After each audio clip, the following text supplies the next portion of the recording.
Sisithi sintu jongana kumshado kabani manje kuye kuthena jongana kwekhaya manje kunthena jongana kuyenzeka manje laphaya bazonanga lokulu akunyama akhona wena akhona wena akhona wena akhona wena akhona wena into ziyaphenduka zizophenduka nasempilweni yakho zizophenduka nasempilweni yakho ndithi zizophenduka nasempilweni yakho. Amen. The only thing required by God is to believe by faith. Because in Nagi, the faith, ayiyeki kwisintu. Isintu masithi bekumele makunjalo. It's faith, all things are possible. All things are possible. All things are possible. All things are possible. Ayalingizwa. Sithi sintu ma-ogqirha benze konke yamkela ukufa ngoba sekufikile ngomagqirha benze konke ithi fike nefamily sokukhulula ithi mntasekhaya siyakhulula hamba kakuhle ngomagqirha bancamile kodwa bakufike la nangalunguluza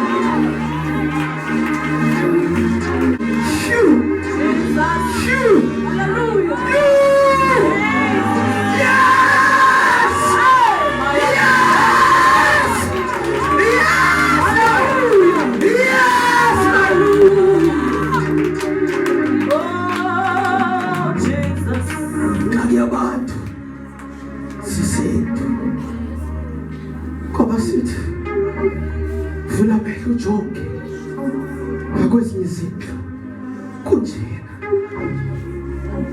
sithi nabanye abantwana badlulile nabo ulento kuyo sithi isinto yamkela kodwa suke kuvuka into ngaphakathi athi Yesu wena ulilanga nophefumula akunyama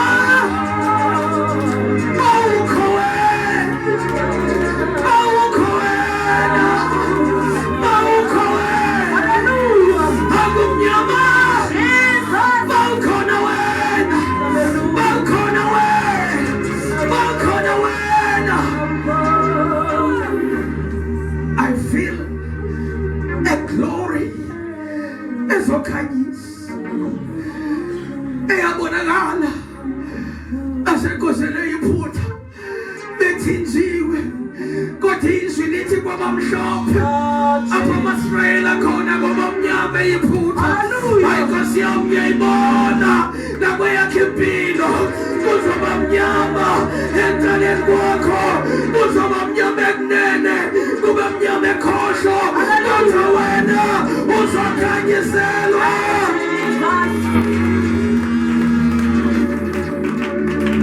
It is 1,000 may fall by your left side and 10,000 on your right, but you shall remain standing.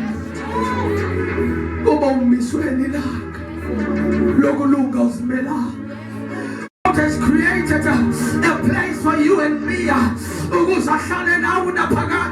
He calls it the kingdom of God. And I'm here to tell somebody, if you come where God is, what if in the kingdom all things are possible in the kingdom, but it's time for you to step out of the norm, of the usual, of what you are used to, and step into the kingdom of God. Jesus.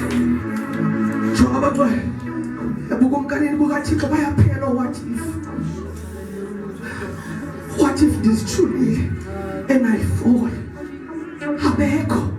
in the kingdom? That's why at the end ibhayibheli go bagiswa kuvela ihlabathi elisha nezulu elisha lithi la ufika ibhayibheli lithi le mimoya yaphansi kwamanzi ibikade ilwana nempilo yakho, ngoba impilo yakho most yabantu abamnyama ithinjwe imimoya yaphansi kwamanzi.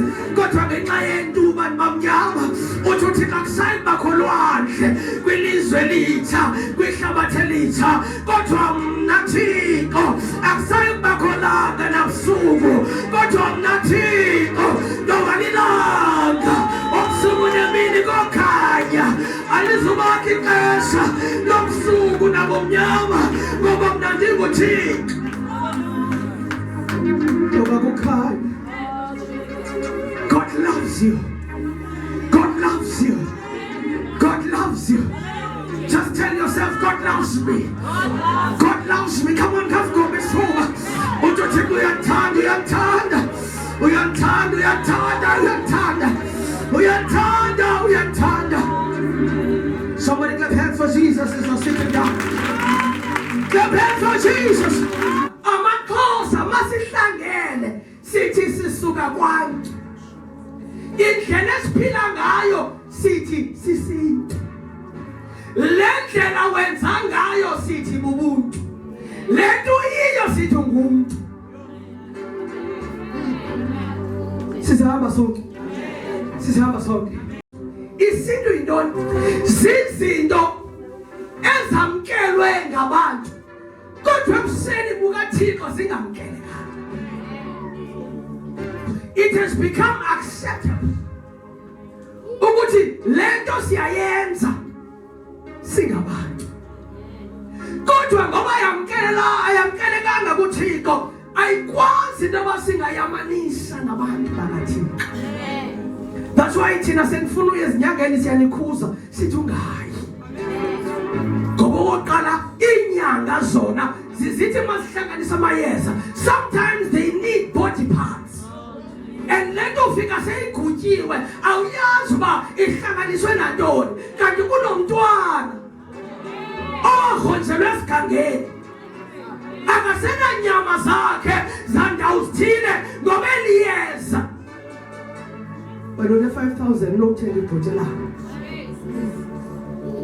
kuzinto zakho zilunge. Hallelujah.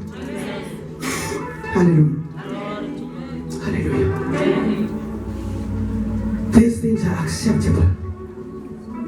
Utata makashadile aze ahambelana ekuhlaleni, it's something acceptable because kuthiwa awuyazi uba indoda nakathi injani. Hlala wena uhoye umtshato. Don't you know that that's how men are? Sisintu eso sithi yamkele ngoba lento injalo. Kodwa ingxaki zathi ayamkelekanga kuThixo. Sisintu eso. The reason kuthiwa sisuka kwantu, lento ingukwantu is not just ufika ifaka umoya wayo uthi ka ubizwa kuthiwa sisintu. Baza abantu benza izinto ezingamkelekanga kuThixo kodwa zamkelekile kubo, baze bathi xa bezibiza bathi sisintu. Singabantu baze bathi abantu abafundileyo ngenkcubeko yabo bathi kwantu, bathi bayilanda emva, but they are pointing to a principality. Akhona nabantu endlini bathi obuKristu benu buza nendlela yokutshintsha isintu sethu, kanti thina sisuka kwantu lento yayikhona kwasemandulo. Glory to Jesus. Glory to Jesus. Glory to Jesus. But there comes a time when the Bible says you shall know the truth, and the truth shall set you free. And Joshua called them. What is that? I see ngoku nabalungileyo ayisekokulunga bobuThixo kodwa kukulunga bomuntu. Yaye ayiphelelanga ingenele sintu, which means the spirit of the Amorites, the spirit because you are changing you are doing things, and that's where we find things we call familiar spirits. That's where we find inkonzo kuthiwa lena inkonzo kaThixo kodwa inkonzo yesintu. So thina apha sikhonza uThixo kodwa siyawenza namasiko ngoba inkonzo yesintu. Samba sonke. Hallelujah. But there comes a time when you must know the truth. And the truth. Bangenwa sisintu. Bangcwele siyangena isintu abadleni. Ufumana abazalwane benza into efana nayo kodwa isiyo. But the day kungena umoya obubunkani bukathi everything changes. Everything changes. Everything changes. Hayibo bakhona abantu bafuna uvinyana apha endlini. So when you talk about ubuntu, if bendizakusa ngexesha likaThabo bendizawuthi kunomthetho othiwa ngowolwazi wokuhle okanye okulungileyo nokubi. Lo mthi wadliwa nguAdam nguwo lo kwenza ukuthi xa sizibona singathi silungile sithi sinobuntu. Kodwa iphinde ibe ngulo mthi owazisa ukufa kuthi. Because without ukudla kumthi wobomi in the kingdom, kaThixo, you have no life. You have no life. You have no life. But the life of a believer is in the kingdom. Hayibo bakhona nabantu endlini. Ubomi bekhona bukho bandleni kodwa busebukunkanini bukaThixo. Sihlangene apha hayi endlini okanye bandleni kodwa size ngoba uyabizwa. Bizele bukunkanini bukaThixo. Hallelujah. The problem is that the kingdom of God has a culture yayo. iBhayibheli lithi masingawayeka amasiko wethu masiwenze. Dasekhaya in the kingdom kunamasiko akhona. If you choose uhlala ezweni yenza amasiko ezwe. But if you are coming endlini kaThixo uthi uyaguquka wamkela inkosi njengomsindisi yenza amasiko kumkani bokaThixo. Ngoba izinto asifani. Enye is a natural, enye is supernatural. Bakhona nabantu. Now ingxaki yabantu baninzi nangoku abanobuntu apha enkonzweni. Hallelujah. But ingxaki izathi uThixo uthe singothi. Ngabaleka uba uyaqala uzafa. Dala siyishumayela le nto. iBhayibheli lithi singothi. uThixo inkangeleko yakhe ithi xa ilizwa kuthiwa bubuthi. ubuthixo yindlela yokwenza eyahlukileyo ebuntwini.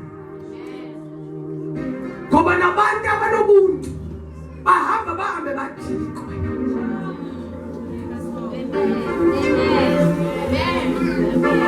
Hayi amen.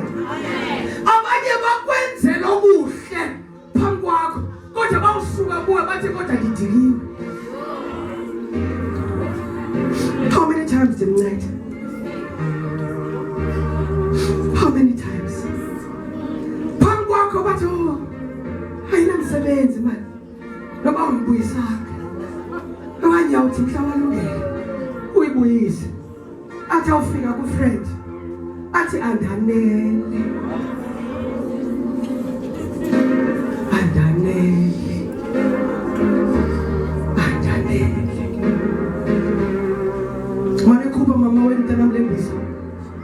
amalizo iboleke kodwa xa iphuma nayo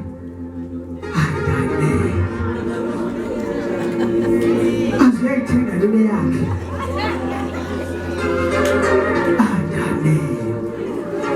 ngophume enkonzweni lo mzalwane uthi ayizokhwela yasekhaya kodwa xa uhlika andane kanti uthi uyabablessa nini bona ngemoto andane hayi amen bangcwele in the kingdom mangabonakali nanto yakho babonakale yena. You see the reason ezosokolisa abantu abanemali elife is because ayinobandla lesikhundla ngoba ingxaki nabantu abanezinto bathanda isikhundla bawufika endaweni. Now uzawufika kwibandla akho umuntu uthetha ngasikhundla kuyakhonzwa qha athi this is not me. Athi this is not me. Ngokukhangela indawo azathi xa izenemali zakhe aqala hlonitshwa bekwendawo. But apha senzani sakha ubukumkani. Ebukumkani nemnye omakakhaze mle. Who must shine. We must never take the glory. Kathik. Hallelujah. When a man bengona esithi glory, that's the glory. You must ask yourself, leli olusuku. Leli phela. Ngoba nina basilife nifundile uba kunasayiphutha iglory. Kune glory yasenhlako. Now when you call me and say receive the glory, yeah.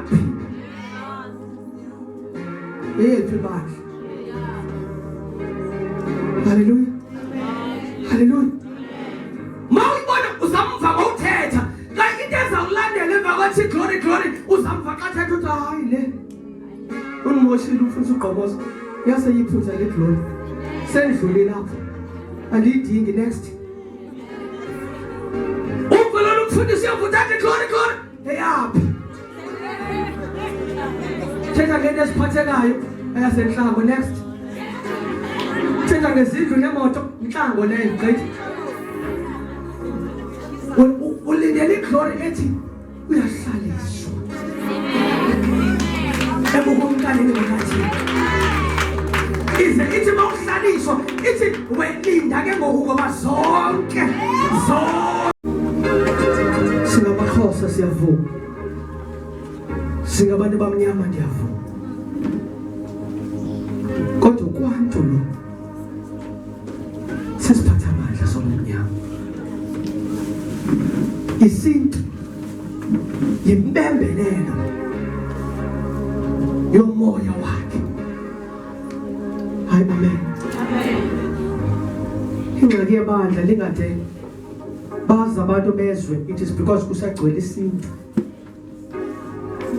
Isintu sesithi if I am safe I don't care about anybody else. Hi, amen. How long could you account? But udungene nini? Bukumkani bukathi. Udungene nini? Tandi mncamambele tata wami lomntana. Sithikathi Nkosi yami. I'm excited. Yomthatha. Look, why ngahlali kwinto endawo uphucukileyo. Yeye ngumntana ophucukileyo. That's just an ordinary child. Ohlala besiphunzana. I'm sure kwangekho namuntu wayemkhathalele emxabisile. But I said, Lord, I will make it my duty until these eyes. Because I had the mind of the kingdom. How long will you be comfortable, but you call yourself a child of God? How long will you be comfortable, but you call yourself a child of God?